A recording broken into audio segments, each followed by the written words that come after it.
আমি যখন স্কুলে ছিলাম তখন আমি 2টা শার্ট, কয়টা শার্ট?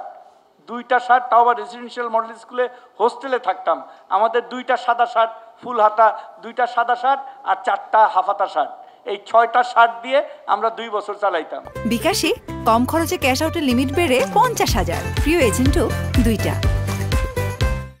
2টা লম্বা ফুল প্যান্ট আর 4টা ব্লু হাফ প্যান্ট, এটা দিয়ে কিন্তু আমাদের সবার চলছে।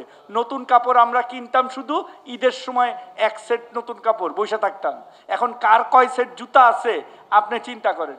একটা শিক্ষক, আমার নানা শিক্ষক ছিল, 120 টাকা বেতনে চাকরি করতো, 120 টাকা। আর আজকে একজন সহকারী শিক্ষক সরকারি বেতন 17,500 টাকা পায়। সে কিন্তু গ্রামে আর নিম্নবিত্ত না, সে গ্রামের মধ্যবিত্ত। সে একটা মোটরসাইকেল চালায়, একটা মোটরসাইকেল কিনে। আমার শিক্ষকরা সেদিন বলছে যে এখন যদি আপনার কোনো শোভাযাত্রায় যাইতে হয় স্যার খালি আমাদের বলবেন, আমরা আপনার সাথে আছি। মানে 500-600 মোটরসাইকেল আমার শিক্ষকরাই এখনই করে।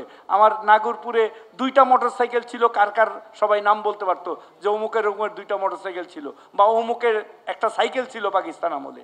সো আর্থ সামাজিক ব্যবস্থা এই গত 8 বছরে অভূতপূর্ব উন্নয়ন হয়েছে। আমাদের জীবনযাত্রার মান বাড়ছে, আরও বাড়বে।